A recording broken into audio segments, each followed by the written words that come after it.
everybody. Good afternoon. Welcome to our 12:30 stream. We are super glad that you're with us today. We are in week 3 of our The Blessed Life series, and we got Dave Wilson giving the message today. So hopefully you guys have already enjoyed a little bit of that sunshine out there, and you're ready to hunker down and enjoy a great service. We're going to get rolling with some worship here in just a minute, but we're super glad you're with us. So settle in, grab that coffee, and we'll get rolling in just a minute.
Should be the most rested this morning.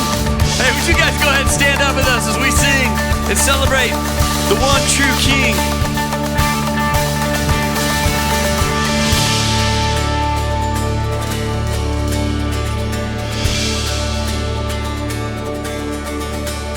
I was buried beneath my shame. Who could carry that kind of weight? It was my tomb till I met you. I was breathing but not alive. All my failures I tried to hide. It was my tomb till I met you. You called my name. Come on now, I ran out of that grave, out of the darkness into your glorious day.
heavy, but chains break at the weight of your glory.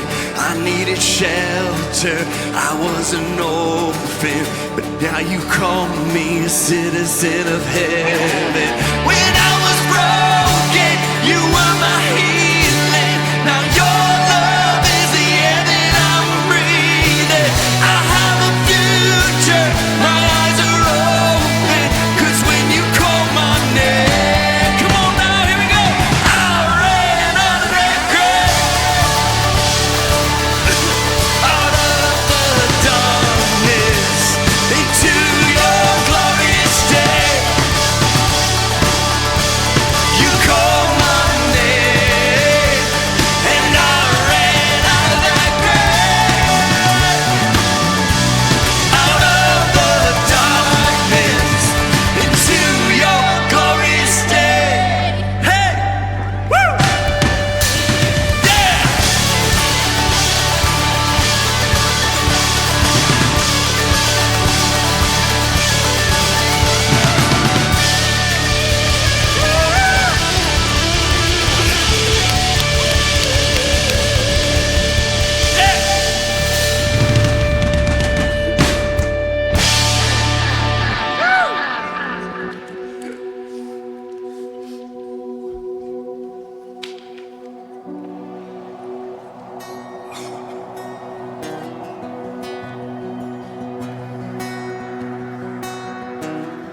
Alone in my sorrow and dead in my sin, lost without hope, with no place to begin. Your love made a way to let mercy come in. When death was arrested and my life began, ash was redeemed, only beauty remains. My orphan heart was given a name. My mourning grew quiet, my feet rose to dance. When death was arrested and my life began. Oh, your grace, so free, washes over me. You have made me new, now life begins with you. Released from my chains, I'm a prisoner no more. My shame was a ransom he faithfully bore. He canceled my debt and he called me his friend. Oh, when death was arrested and my life began. Oh, your grace, so free, washes over me. You have made me new, now life begins with you. Oh, it's your endless love pouring down on us. You have made us new, now life begins with you.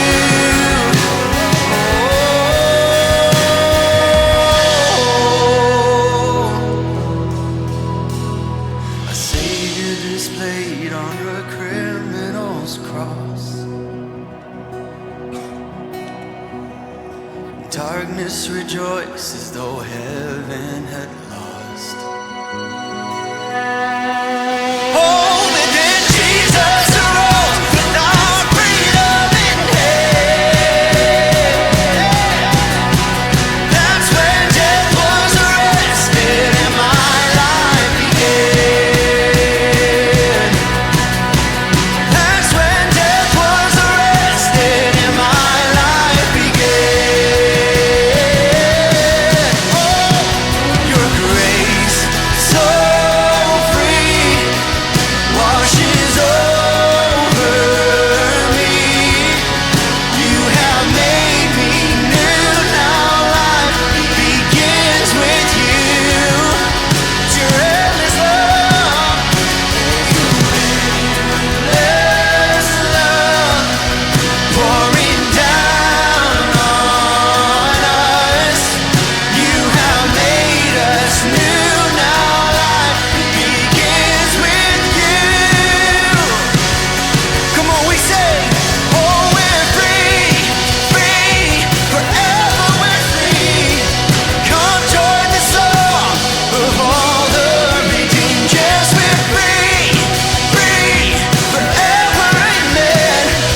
You guys should have a seat. All right, well, good morning, or I guess good afternoon, everyone. If you have not captured daylight savings time, you still feel like morning, right? But hey, so glad you're here, and hopefully that one less hour isn't affecting you too much. My name is Orion. I'm our kids and family director here, and if you're new or joining us today, we just want to make sure you know, out in the lobby, we've got our hub area. It's that orange tent, orange-clothed people out there, and stop by and ask them any questions you want. They'll point the way, show you around, and get you connected here to Kensington. So want to share this too. If you're a parent in the room, you have little ones, really little ones, you have adolescents or even teenagers, we have something I'm really excited about happening tomorrow night in downtown Lake Orion. It's called our PhD night. This is a night where several of us from here at Kensington, Susan Welsh, myself, Justin Warrens, who you'll see on the video screen in just a little bit, we're going to be talking about parenting. We're going to be talking about what's going on in the home. We're going to be talking about discipleship. And it's a great opportunity. If you are raising children, you know the challenges of it. I have 2 teenagers at home. I have an adolescent as well. And the landscape seems to be changing daily. And one of the things I'm going to be talking about is just the digital world, the digital impact on teens today, and what that is doing as well. And it's mind-boggling what is going on. So anyway, we want to make sure you check it out. 7 to 8:30. You can go online at kensingtonchurch.org. You just search PhD. You can sign up or join us tomorrow night, 7 o'clock. It's going to be really, really cool. Next thing is if you are a working mom that's out there, a working woman, or you stay at home and you work like crazy at home. We just want you to know, women, that we have an event coming up here in 2 weeks, Saturday the 20th, designed just for you. My wife works. There's little margin in her life. Just energy outside of just doing her job to go out and extend herself or reach out and do other things at times. And so we understand that. And what we want to say is, hey, come out of here on a Saturday morning, 9 to 11. Breakfast is going to be served. It's a time for equipping. It's a time for empowering. It's just a time to be inspired and get connected as well. So you can sign up, women, online there, kensingtonchurch.org/workingwomen. And the final thing is 5 weeks from today. What is it? 5 weeks from today. Easter, right? It's coming so fast. It's crazy to think about that. And warmer days are ahead. In fact, it's wonderful outside right now, isn't it? To have that sunshine. So we're enjoying that. With Easter, we also are getting ready right now. And online, we actually have our tickets already available. And we hope you will go there, grab your Easter tickets. We have services Saturday and Sunday, along with a Good Friday service that we hope you attend as well, which is always a cool tradition and a big part of what we do that weekend. But get your tickets and be thinking, too, who you want to invite. Someone from work, someone from the neighborhood, someone from a kid's sports team, whatever that is. And lots of times they might say no throughout the rest of the year, but at Easter and Christmas, we find that if an invite is offered and there's no church that they go to, or if they've stepped away from church, there's often an open window there for them to say yes. So we hope you take advantage and do that. So join us for that special holiday weekend. And finally, we're in week 3 of our Blessed Life series, and it's going to be really cool. Dave is going to be sharing today. Before we get into that, though, we're going to stand up and greet each other. Now, lots of germ phobia, craziness going on in the world, right? So what we're saying now is if you want to say hi to someone, don't shake their hand, don't hug them. None of those side kisses, any of that stuff, which I hope you don't do anyway. But we love you. Just stand up, give somebody an air high five and or an elbow bump, and just greet them. We're so glad you're here today. Enjoy the rest of the service.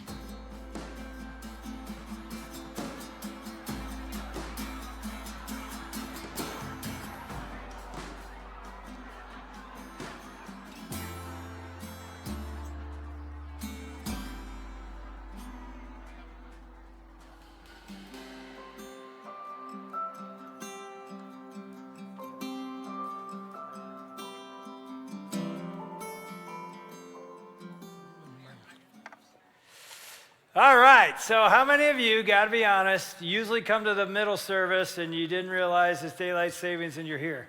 Anybody? Yeah? I figured that might happen. You should have seen the 9 o'clock. There was a lower crowd than normal because we got a less hour of sleep last night. But anyway, we're ready to go, right?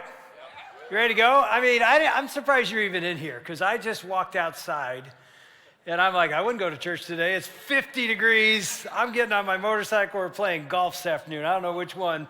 Maybe both. No, I don't think you can ride and hit a ball. But anyway, so here's what we're talking about today. We are, as you know, week 3, Ryan just said it, of the blessed life, which is really, it's an interesting phrase because when you hear the term I'm blessed or I'm living the blessed life, you think, oh, that means I'm wealthy and I'm healthy and everything's wonderful. And you have a lot of hair and there's nothing wrong in your life, right? That's not what it means at all. It really, our definition that I gave you really 2 weeks ago was living in the blessed zone, which is what? It's actually living out the heart of God, which is a generous heart, which is a heart of adventure and risk. So it means this: you're following God in such a way that when he speaks or nudges you, you do it. So whether it's to go to across your neighbor to their front yard and share Jesus with them when they're going through something hard, or somebody in the office, that's a scary thing. You're like, I don't want to bring that up. But that's the blessed life. You're like seeing God meet you there. He asks you to serve or volunteer and take some of your time and say, I want to give it away to other people. And you're like, you do that and you see God meet you in that. And again, we're talking about finances as well. When you talk about giving money or giving more money than you ever thought you would before, and you do it because you feel like you want to be obedient to God, and he takes care of you, you're like, that's the blessed life. That's the blessed zone, and it's scary. So I'll tell you what today is. Today is about one concept, which is called first, or priority. Who gets first, what gets first, or who or what gets priority in your life. Now, you know this. The word priority has the word what in it? Prior. That's what a priority is. It comes prior to anything else. So if you say, my marriage is a priority, then it's going to be reflected in your money and your times. You say God's a priority, it's going to be prior to everything else. So it's called the principle of first. Now, it's really interesting. You're going to discover today there's this principle of first all the way through the Bible. From the very beginning, there's this concept of what gets first is what really matters in our life. Now, let me ask you, when I think about, choosing first, I often think of, it could be middle school, it could be grade school, it could be any time. Have you ever been part of a situation where people line up and two captains are picked to compete against each other, and it could be athletic, it could be a mental game, whatever, and they get to pick from the people their team. How many know what I'm talking about, right? Okay, that's an interesting concept, right? Because have you ever been the person that's chosen first? Anybody? Like, let's say it's a sports thing. Yeah, chosen first. You ever been the last? When you're like, everybody's picked and you're standing there like, okay, and I'll take him. It's like, wow. But you find out, the people that want to win are going to choose whoever they think is going to help them win, right? I remember years ago, I was chosen last. It was interesting. We were in Ohio. Here's what it was. It's a long story. I'll keep it really short. For 33 seasons, I was the Detroit Lions chaplain, and in the first 15 or so, we would do a thing in the off season called Pro Challenge, where we would go into local high schools with 5 Detroit Lions. I set this thing up, and we would compete against the varsity athletes at the school in an assembly in front of the whole school, just for fun. And then what we're really there to do is share Christ. And so in between the events, a volleyball game, basketball game, 3-on-3 football, relay race, all these different things, they were scoring it all up in the score. So it was like Detroit Lions against Farmington High or whatever, Rochester Adams, Lake Orion, Oxford. We go in all these schools, and I bring 5 players with me, and we go in there, and it was just a great thing. We called it Pro Challenge because we're challenging you to beat us and then listen to our message. Well, it became a really good program, and then one year, my brother-in-law, Ann's older brother, coached me in high school sports, lives in New Albany, Ohio, which is a suburb of Columbus, Ohio, and a very well-to-do suburb. And he said, his son was in high school, and he says, could you bring Pro Challenge down to Ohio? We worked it out. We drive down there. I've got Chris Spielman, Lomas Brown, Jason Hansen, Benny Blades. This is early 90s. We go down there, and we get there, and usually we do it in the school gym, but they wanted to do it outside on the football field because it's in the spring. So I'll never forget. We get there, we go out to the football field, and I'm not kidding. This high school was like a college. It was unbelievably wealthy. I couldn't believe, what area are we in? And so these guys, the athletes were warming up, and this one dude on the football team comes up to us. He goes, you guys can't beat us. And we're all standing. I'm standing there with these pro athletes, and this kid's not kidding. He's like serious. Like, you guys can't beat us. We go, really? Yeah, man. I go, did you guys win a lot of games this year? He goes, yeah, man, and you guys win nothing. We'll kill you. And then he looks at me and Jason Hansen. Jason was our kicker for 21 years. And there are times that we've been mistaken for each other because we're both little white guys, basically in a locker room or on a road trip. And I'm not kidding. Jason still hates this because I'm like 10 years older than him, and he still gets. He told me this last month. A woman came up to him at Costco and literally walks up to him in the checkout line and goes, I know who you are. And he just smiles and looks at her and she goes, I go to your church. He was so mad. He's like, you gotta be kidding me. The guy's bald. Anyway, so Jason and I are standing there, and this kid picks on us. He goes like, you guys play for the team? And I go, no, I don't, but he does. Oh yeah, what do you do? I go, this dude is legendary, dude. He'd be in the Hall of Fame if we ever won anything. this is our kicker, Jason Hansen. He goes, oh, really? You can kick a football? And I've never seen Jason get a little snarky. He goes, yeah, you want to see me? He goes, yeah, like you can kick. We are standing at like the 40-yard line, almost midfield. Jason, I'll never forget this. He goes, see that flagpole down there? It's 20 yards behind the uprights. It's like at the back of the track, this flagpole. Well, it's got to be that wide, right? He goes, I'll hit it. Watch this. And I'm like, what are you saying, dude? He goes, put the ball down. So I get down here, and I hold it, and Jason comes up and puts it exactly the angle he wanted. He backs up and goes, boom! Hadn't even warmed up. Hits the flagpole. 65 yards away. Boom! We're all like, wow. And this kid's like, he's like, yeah, well, that was lucky. I'm like, and then the kid looks at us and goes, I bet you can't beat us in a flag football game. The assembly's not going to start for 20 minutes. We go, let's go, baby. And he goes, I get to pick your quarterback. And we go ahead. And you should have seen him. He's like, not that guy, not that guy, not that guy. And then he looks at me and he goes, that guy, that's your quarterback. Good luck with that. And we go, okay. We killed him. We killed him. He had no idea I played college football. So anyway, it felt though, I'm standing there. He picked me because I'm the lamest looking old dude that can barely walk. And you hate to be that guy. Because here's how life works, right? If you're having two captains pick teams to win an event, there's nobody that wants to lose. This captain wants to win. This captain wants to win. And so their first choice is going to be what?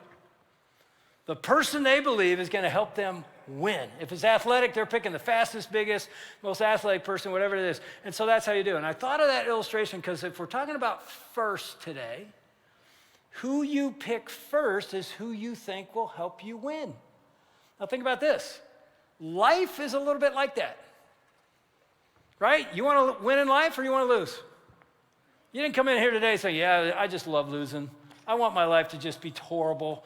And I want to be sad. No, you want to win. You want to be happy. You want a life that is exciting and powerful. Am I right?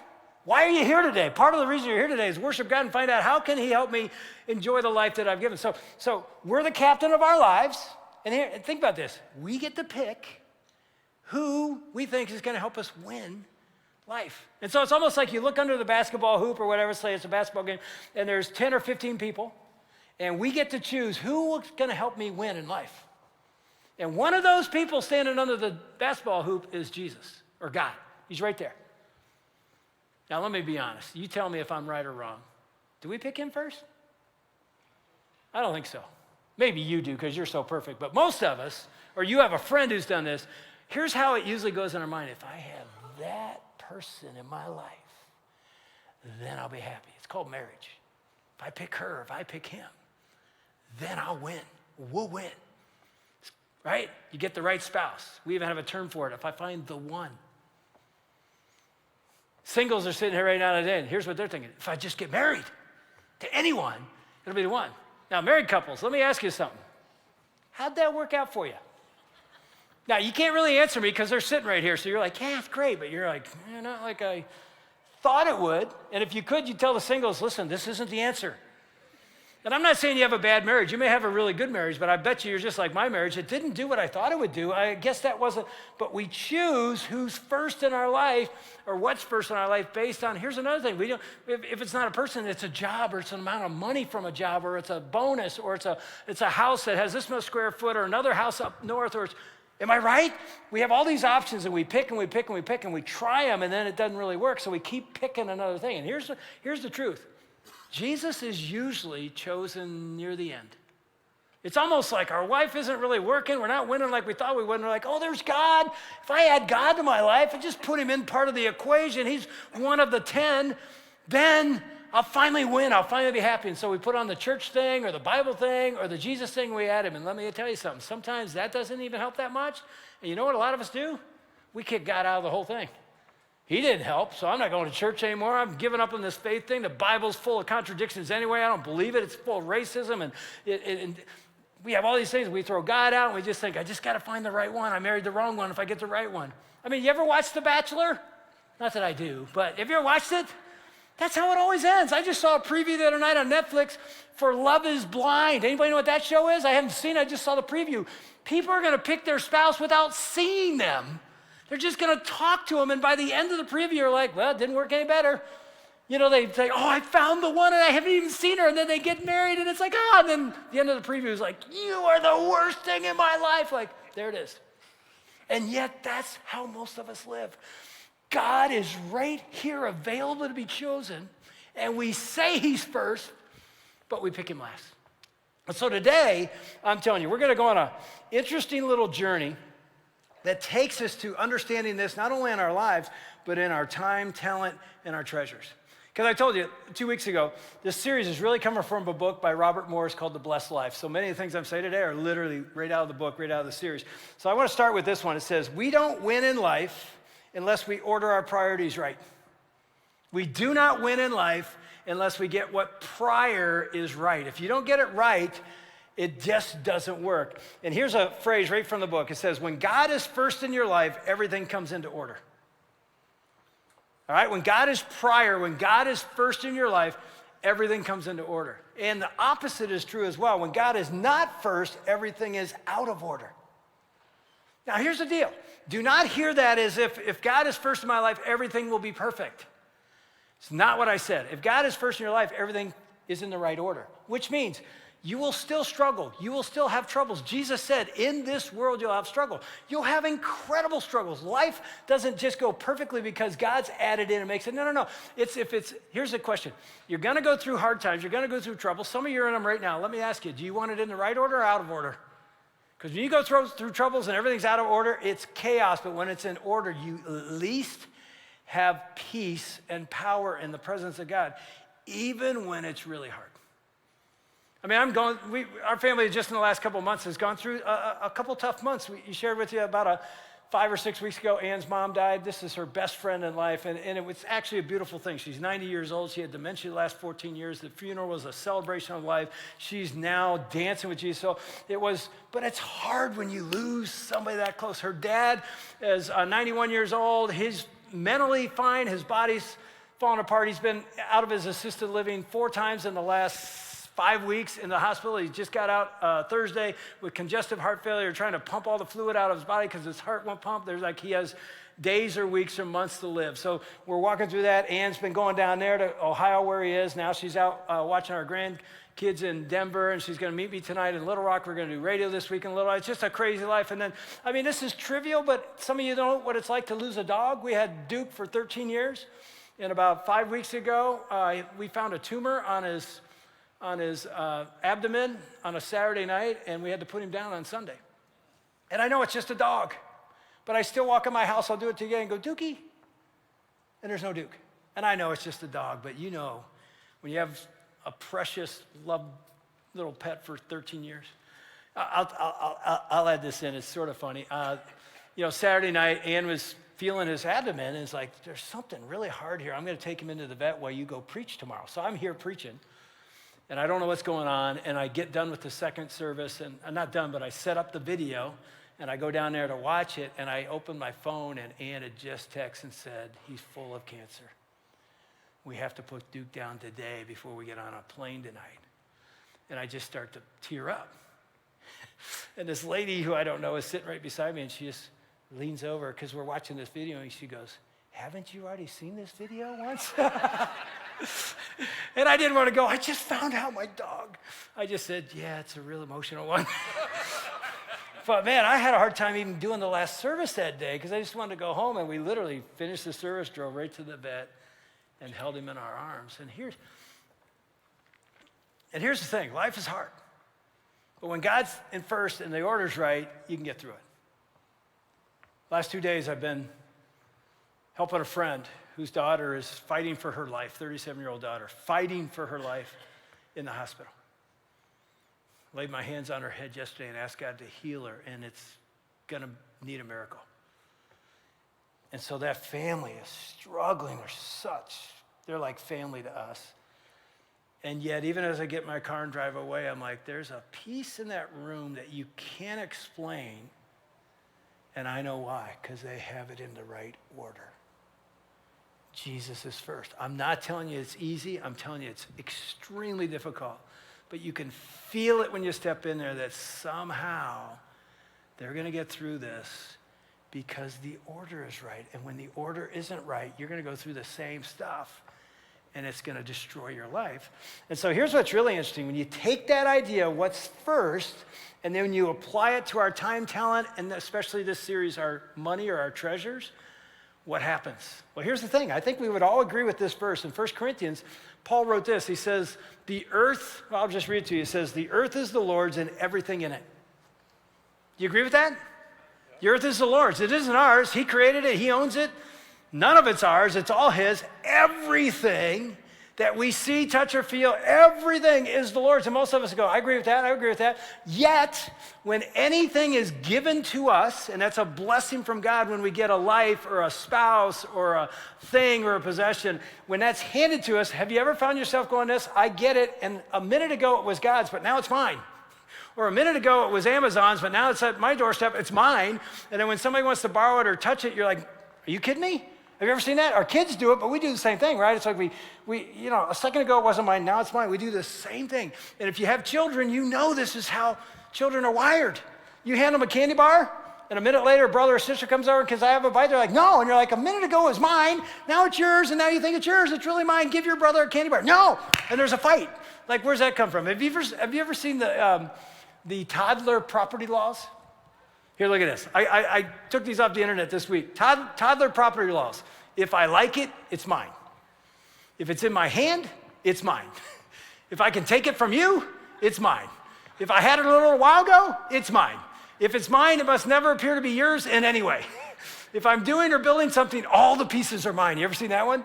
If it looks like mine, it's mine. If I saw it first, it's mine. If you were playing with something and put it down, it automatically becomes mine, right? And then there's one more. Look at number 10. This is classic. If it's broken, it's yours, right? So that's how toddlers are. Now, here's the question. Do we outgrow that? I don't think we do. It's sort of there. And so we say the earth is the Lord's and everything in it, yet when it comes into our hand, there's a part of our DNA that holds on to it. And even though we say he's first, it's like we become first and hold on to stuff. And so what's really interesting is when you apply this principle of first to our lives and now to our money, look at what happens. Now watch this. I don't have time. This is a long concept to develop. I'm just going to give you a flyby, but don't miss this. There's a principle of first that starts in the very beginning of the Bible. I'm going to take you to the second book, Exodus, which is the exodus of the nation of Israel from slavery, 400 years of slavery, into a free life. And as they're walking into this free life, the Lord says to Moses, consecrate to me every firstborn male. Look at the word first. The first offspring of every womb among the Israelites belongs to me, whether human or animal. Think, what's God doing here? He's reminding them that I own everything. And the firstborn is very important. It's mine. You may think it's yours. It's mine. And then he goes on a few verses later and says, after the Lord brings you into the land of the Canaanites and gives it to you as he promised an oath to you and your ancestors. So what's he saying? As you go into a new life, you're coming out of slavery, the old life, into a new life, here's what you got to understand. He says, you are to give over to the Lord the first offspring of every womb. All the firstborn males of your livestock belong to the Lord. Now look at this. Redeem with a lamb every firstborn donkey. Redeem with a lamb every firstborn donkey. Now, some of you sitting there doing what I did in church, I'd be like, I go to church, they explain this stuff, it makes no sense. You know, even the pastor tried, and I walk out and I go, Mom, what was that? Redeem with a lamb the donkey. That's what I hate about the Bible. It's like, am I supposed to have some insight? What does that mean? And I'm sure some of you think the same thing. Here's the thing. Today we have the internet. You can type that verse in and say, please give me a biblical understanding of that, and there it is. You don't need the internet. You got me. Okay, so here we go. I'm kidding, but sort of. Here's the thing. Here's what he's saying. The firstborn lamb redeems the donkey. What does that mean? He's using lamb and donkey as categories of certain types of animals. There are clean and unclean. Clean and unclean.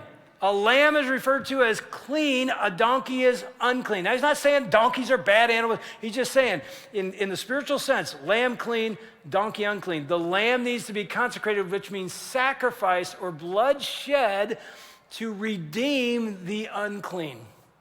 Now, some of you just right there went, oh, I know where this is going. Did you?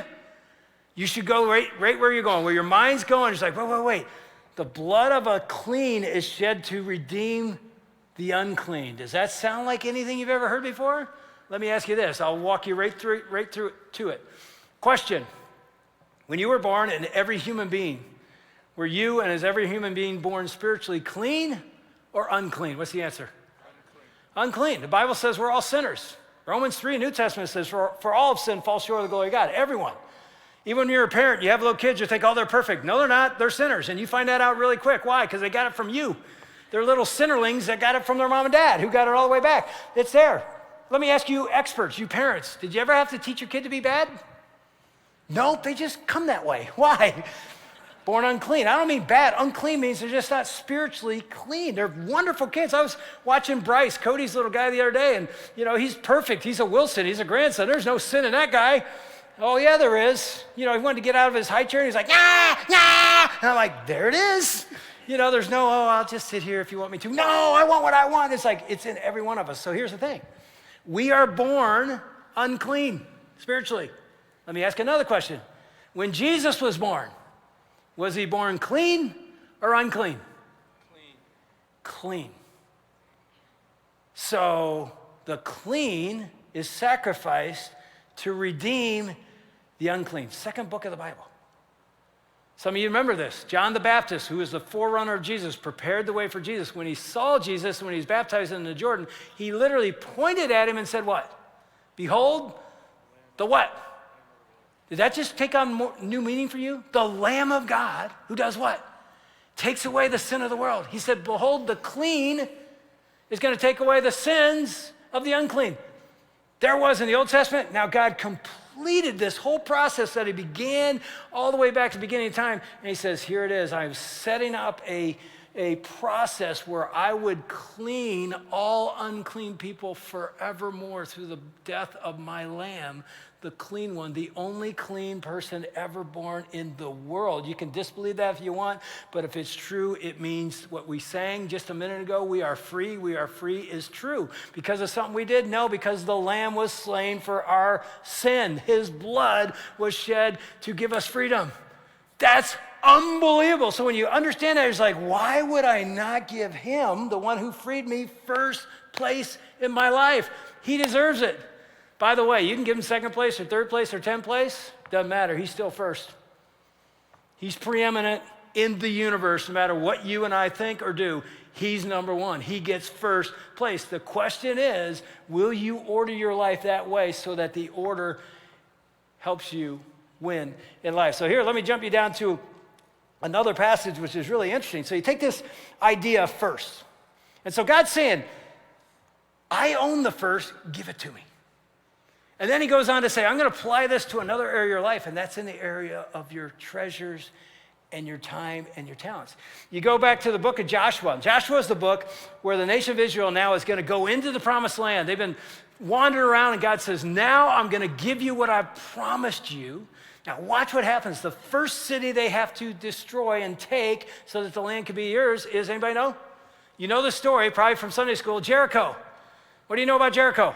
Walked around the city 7 times, 7 days, and it's going to fall down on the last day, which sounds like the craziest thing ever. You're like, we're going to walk around, and we're going to pray, and it's going to fall down. Nope, there's one other thing he said. Before it falls down, I'm going to send the marching band in. You think the marching band just plays at halftime? They're not as important as the game. They're really important. The choir and the marching band have to blow their trumpets, and when they blow their trumpets, it's going down. So it goes down. Now let me show you what we all miss. In Joshua 6, it says this. All the silver and gold and the articles of bronze and iron are sacred to the Lord and must go into his treasury. Now, let me ask you, look at that verse. How much of the silver and gold, the spoils from their victory, are to go to the Lord? How much? All of it. All, first word. Now, don't you expect him to say, give me 10%? See, we talked about this last week, right? The tithe means what? 10th, right? And the tithe, literally, you're going to find out today, means the first 10 priority first is important. So it's the first 10 is the Lord's, even of our money. So he says, give me the first 10%. You live on 90. But in this situation, he doesn't say, give me 10% of the silver and gold. He says, give it all to me, which means, why does he want it all? That's why I don't want to serve God. He don't want just some of it. He wants it all. I know that's where we're really heading. No. Why is he saying that? You know why?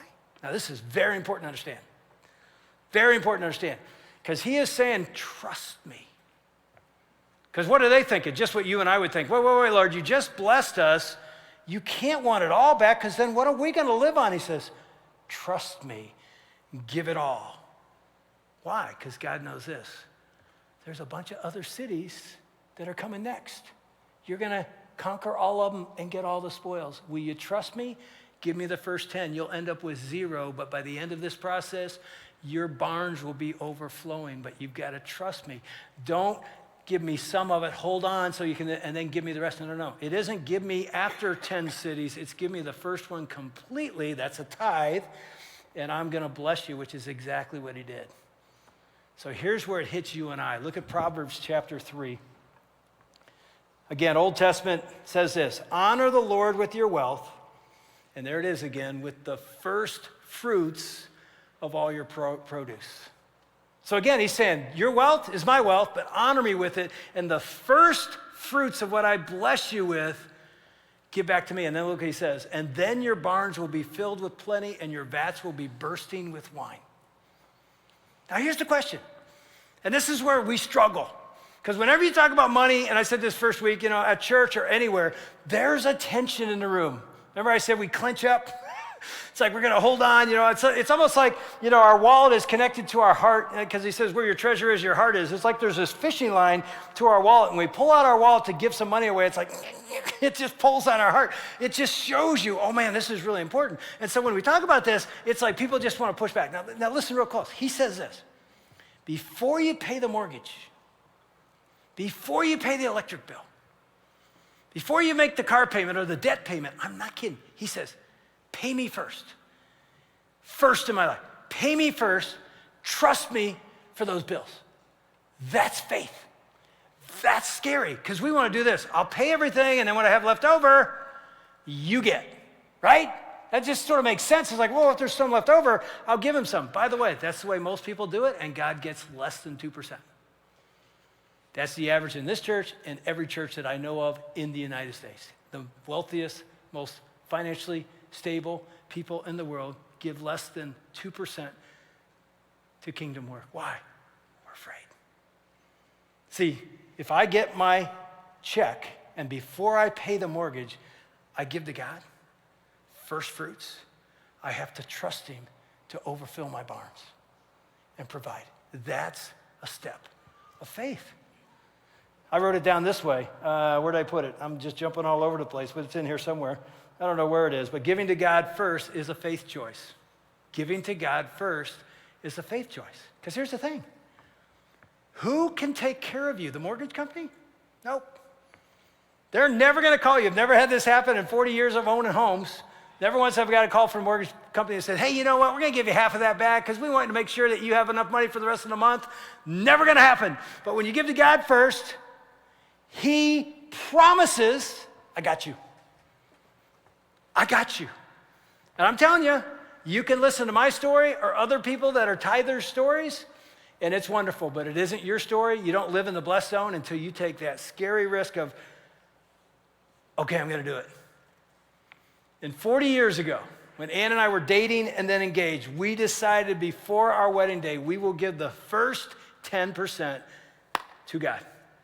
Together. It's our money, it's really his money, but it's one bank account. We're giving it. And I'll tell you, there were days and weeks and months where I thought, that's a bad idea. We don't have enough to make it to the end of the month. You ever been there? I would lay in bed at night sweating, not sleeping, sweating because I was carrying this financial pressure. Why do we give God? He's not going to come through again. I look over at my wife. She's just sleeping away. She didn't feel it at all, but I'm thinking college fund. I'm thinking all these things, and I can tell you 40 years of this journey, Proverbs 3 is true. He has always. I'm not kidding. I could sit down right now. I'm not going to do it. Don't worry about it. And for 2 hours, tell you story after story after story of God providing. Sometimes last second, sometimes just exactly what we needed, sometimes abundantly beyond. And I know what you're thinking. Oh, you're a pastor. All these people in the church didn't. No, church didn't even know. Nobody knew. I didn't ask for it. I just said, God, I'm going to trust you. I'm going to do it almost in private, and I'm going to see if you provide. And I have story after story. And if he's the God of the universe, don't you want to give him the first? And take this scary step of faith and say, okay, I'm going to do this. I'm going to honor him, obey him like he said. I'm going to go into this blessed zone and see how he provides. I'm telling you, you're going to have story after story. I had guys come up to me in the lobby today and say, I just did it today, first time. I'm not going to say you give to get. That's not it. You get to give. And when you give in the first, it's the way to go. Think about this. Anybody like me love the Coke bottle? The one you get at Costco? You know, the bottle. Anybody know what I'm talking about? It's like the old days, the bottle, the Coke bottle, right? And you pop it up and you drink it. Every time I open one, and I love these, my wife will be sitting there and Ann will say, hey, can I have just a little swig? Anybody married to somebody like that? And I'll say, and I look at her like, a second ago it was in the fridge, but now it's in my hand, so it's mine. Of course, I don't say it. I just look at her and go, there's plenty in the fridge, honey. Just go get one. No, I don't want a bottle. I just want a little bit of yours. And I look at her like, no. And here's what I've done before. You ever done this? There's like this much left. Here you go. And you slide over the backwash, the last 10%. Here's the thing. That's what we do with God. He says, hey, give me the first swig. Like, no. You understand, God. I got to make sure everything's good. And if there's anything left, here you go. And he goes, you understand, that's mine. And if you just give me the first swig, all I'm going to take is 10%. The rest is yours. So you think he's going to take the whole thing. And it's like, he's going to take that much, and all that is yours. And he says, if it's not enough, I'll make sure it goes. I multiply it. You won't understand until I do. And so I got to tell you, Steve mentioned it last week, and I just want to invite you, and I know this sounds crazy for many of us, to a test. You heard about it last week. We call it the tithe test. Give God the first 10%. Test him. Why do we say test? Because God actually says it. The only time in the Bible God ever says to test me is with our money. And he says, test me in this. Bring the tithe to me and see if I don't provide abundantly for you. And so we created this 90-day tithe test. You heard about it last week. And many people signed up, and we're asking you to invite. I'm inviting you. I'm not embarrassed at all. I'm like, go on this journey. Because here's the amazing thing about this tithe test. You decide to tithe, and we're going to give you a handout on the way out. You can fill it out, or you can just go on our app right now and do it yourself, which is really the easiest way to do. But here's the money-back guarantee. If 90 days from now you say, God didn't show up, I'm not living that life, give you all your money back. No questions asked. No, just you tell us, money back. Find out, if you've never done this, can God be trusted if I make a faith decision, a priority decision to give him the first 10? Watch what he does. I'm telling you, I believe in 90 days you're going to go, thank you. I know it sounds crazy, and I know we clench and we don't. If you take this scary faith step, I'm telling you 90 days from now you're going to go, I had no idea that's how God works. He can be trusted. And so I'm going to show you a video as we take our offering right now of Justin Warrens, who's down at our Birmingham campus right now teaching, or they're probably done with their services today, but he's just going to tell you, just like I did last week, sort of his journey of how we learned to walk along this faith journey of giving the first 10. And so our offering is going to happen during this moment. Let me just say this. This offering moment, many of us don't participate in because we do it digitally. This is like analog, right? You can put money in here, or you can write a check and put it in there. This is digital. I mean, this is the way I give, because I want my check, which is not a check anymore, but a digital donation, to be the largest check I write every month. And it has been for 40 years. And so I invite you to join me. If you're a guest here today, you can let this pass. But man, oh man, this is a day to say, I'm going to take a step of faith. And listen to Justin, and then I'll wrap us up and we'll close the day. Watch this. My journey with the tithe began later in life. I grew up in a family that didn't talk about faith very much, and so obviously we didn't end up talking about tithing either. And as I started to come to church and experience a life with Jesus, this perspective started to open up for me when it came to my finances and the treasures in my life. And I remember a mentor sitting down with me and opening up his checkbook and his calendar to show me how he lived his life. And it was in that conversation that I wrestled with, how do you spend your money differently when you follow Jesus and you experience his grace and his hope? And it was through that conversation and questions and that friendship that I began to understand the opportunity that God invites us to with this idea of the tithe. And it began to shape the future of my family. So when Jenny and I got married and we started to talk about our faith and our finances, we started to wrestle with this area of how do we live this out, not only for ourselves, but for our kids and for our future. And I remember being so thankful that somebody walked alongside of me so that I would move from a person who was tipping every once in a while and periodically giving to becoming a percentage giver in our community. And one of the things that I noticed as I began to do that is I didn't feel a sense of loss or regret or that I missed out on anything, but rather I started to see my gratitude for life and my gratefulness for the things that we had in our life increase. And so now with our 4 kids, as we talk about living a life of generosity, we've invited them into the very same conversation that we've been having over these years of how do we use our life and our resources for kingdom impact, and seeing their lights shine at the moments where they bring their finances to support not only the church, but the movement of God going forward has been one of the greatest joys of my life. And so my invitation to you is, whether you've been a person who's been tipping, periodically giving, or you have been a percentage giver, that you would lean into this opportunity of the tithe and see what God not only does in you, but does in your family and for the generations beyond. I believe it's one of the most blessed aspects of our faith and one of the most blessed aspects of my life. And I invite you to join us in it. And I do too. I'm with Justin. You know, it's interesting. I don't know if you realize this, but every year about this time of the year, we do a financial series, not just about giving, but to help all of us handle our finances well. We talk about debt. We talk about different things. And in fact, at the end of the series, and I think a lot of us should do this, we have Dave Ramsey's Financial Peace University course starting up again. I think we have more people who have gone through Financial Peace University than almost any church in the country, because so many thousands have gone through it and gotten out of debt and learned how to live generously. It is life-changing teaching. So that's why we do it. It isn't just about giving. It's about the whole spectrum of our finances. But let me end with this as we set up this last song. A few years back, and my oldest now just turned, I don't know what he turned, 34. So when CJ was like 11, my number one son, he walked in my office one day when I was writing checks to pay the bills. You guys know what a check is? It's this thing you used to... You know, this is back before digital. This is, a long, long time ago, late 90s, I guess. And so he walks in, and I'm writing my tithe check to Kensington. And I'll never forget, he's probably 11. He looks over my shoulder, and he goes like this, "Whoa, Dad, that's a lot of money." And he's looking over, and I know what he's really thinking. He's thinking, no wonder we don't get the toys we want. You're giving all your money to God. I mean, it was a big number to him. And I told you, to an 11-year-old, anything's a big number, but it was a big number because it's our number one check we write every month. It's bigger than the mortgage. It's bigger than everything else. So to him, it was staggering. And then he asked this question, "Dad, why do we give so much to God?"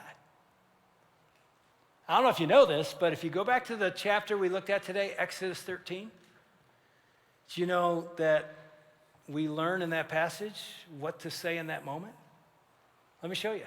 It's right after the verse I showed you before. You sacrifice the lamb to redeem the donkey. The next verse 14, says this, "And when in time to come your son asks you, 'What does this mean?'" He's literally saying, when your son asks you, "Why do you do this?" He says this, "You shall say to him, 'By a strong hand,'" I love the NIV says, "'by a mighty hand, the Lord brought us out of Egypt from the house of slavery.'" So I'll never forget this. And I guarantee you, I don't think CJ remembers this conversation. I may not even remember asking this, but I remember just turning and looking at him and going, "You know why I write a check like this, CJ? Because your dad wasn't always a good man. Your dad was a bad man. In fact, your dad was going to copy your grandpa. Your dad was in bondage to the same things your grandpa was in bondage to: women, alcohol, obsessed with money as my God. That's who I was. You don't know Daddy that way, but that's who I was. And let me tell you, God's mighty hand saved me and your mom out of bondage. Do you understand this? God transformed your mom and dad from, you don't even know what we were, but we are nothing like we used to be because we were in bondage. And now you're living in a home with a mom and dad that are nothing like the bondage of your grandparents. Do you understand? God did that. I remember just looking at CJ, just standing there. I'm like, do you understand? Everything you're looking at in this house, God did this. God did that. Now, he doesn't understand this, but I understand this. If God's mighty hand hadn't saved my life, I am copying the sins of my father, which is in the same book, Exodus 20, the 10 Commandments. He says the sins of your father are going to go through your generation, through your legacy, unless somebody stops it, and then that blessing goes on for 1,000 generations. And God blessed me with a new life from bondage and slavery and addiction to freedom that we just sang about. And so I'm like, I get to write a check to the one who did that. That's why it's the number one check. That's why it's the biggest check. That's why it's a priority. CJ, do you understand that? He just looks at it, yeah, I got to go play now. And he walks out. But do you understand? That's why I invite you. Are you free? Then we can say anything we want about what the priorities in our life. All we have to do is look at our calendar and look at our bank account. That tells us, is it really? Is he really the most important? Because if he is, we will trust him and go on an adventure. So again, I invite you, jump in and see how the blessed life works. And I'm telling you, I think at the end of this thing, you're going to say, thanks. This is something I want to do for the rest of my life. So here's what we get to do. We get to the end of the day singing these words. Think about this. Think about what you're about to sing. You can have it all, Lord, every part of my world. You can have it all, Lord, every part of my... Here's the thing. Worship can be singing, and it is. It can also be living.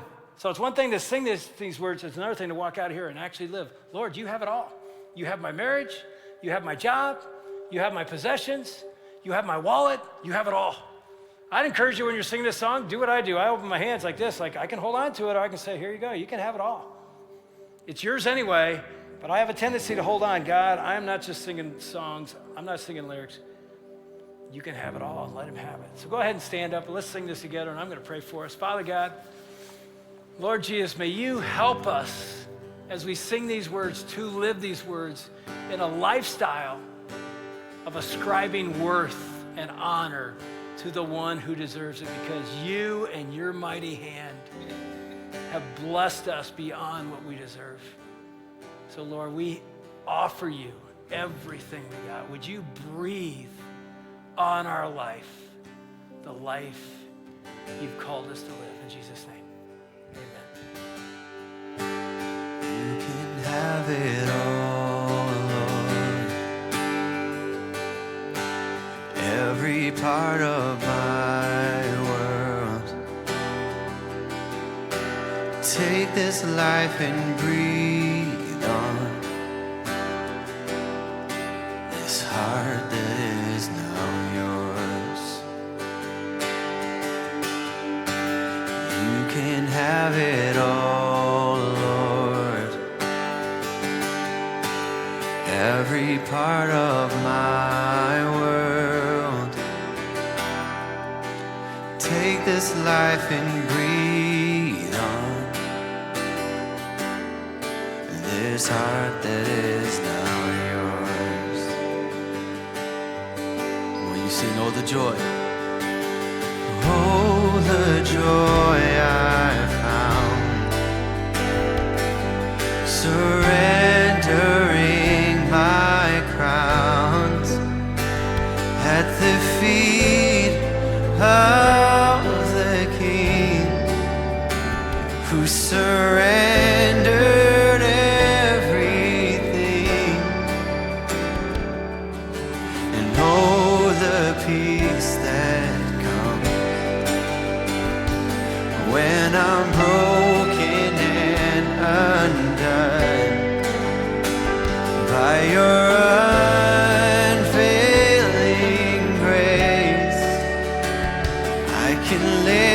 my voice and say, you can have it all, Lord. Every part of my world. Take this life and breathe on this heart that is now yours. You can have it all. You can have it all, Lord. Every part of my world. Take this life and breathe on this heart that is now yours.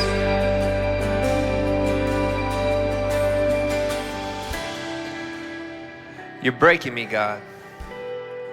Breaking me, making me into who you want me to be. Breaking me to bless me. But the breaking is hard. It hurts. And I feel it. The breaking is taking its toll, and what I'm facing feels out of control. Wading in waters that are up to my neck when all that I need is rest for my soul. So I do what makes sense, and I try to control, though I know that I can't because I've tried that before. I've kept my best for me and then the rest for me. My destiny and my legacy simmer, but that's not your recipe. Because what was meant for me is different. It's blessed to be. But I can't hold on. No, I must let go and trust you with what's next for me. It might not feel good at first. It's harder than my words can say. I need to let it all go, because if I'm holding on, then I'm not walking in your way. As a matter of fact, I'd be walking on my own, which is safer and can feel good, where all I see is all I see, and all of my things seem as good as they could, even as good as they should. So I'll secure my future, secure my plans.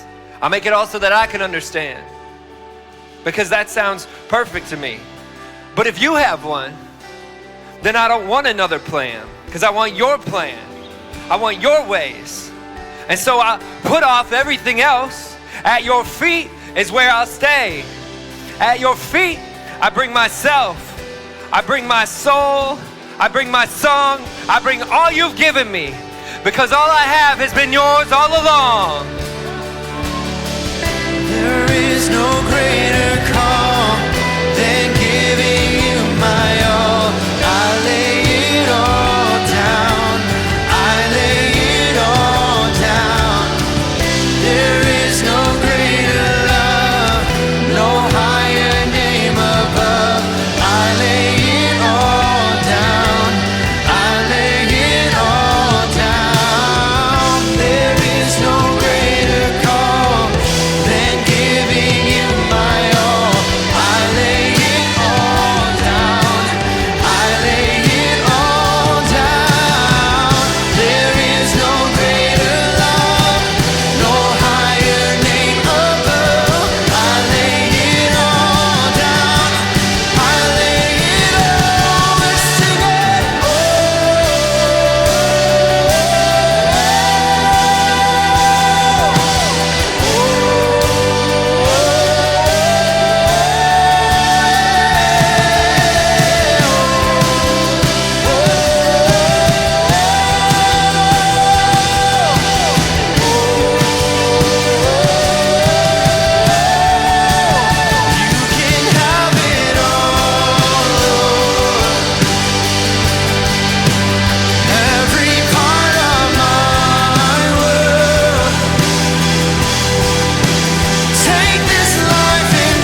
this heart that is now yours.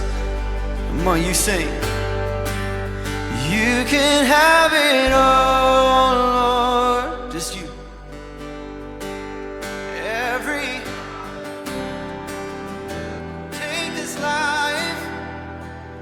Take this life and breathe. This heart that is now yours.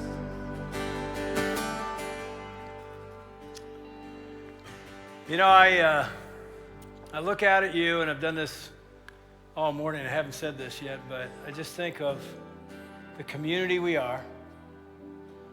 And if a community comes together and puts God first in our time, it's really true. He's first. He's what we do with our week. Think about it. Today is the what day of the week? First day. Many of us live like tomorrow's the first day because job is that important. But today's day number one. Why? Priority. We honor him first, and then we walk into our week.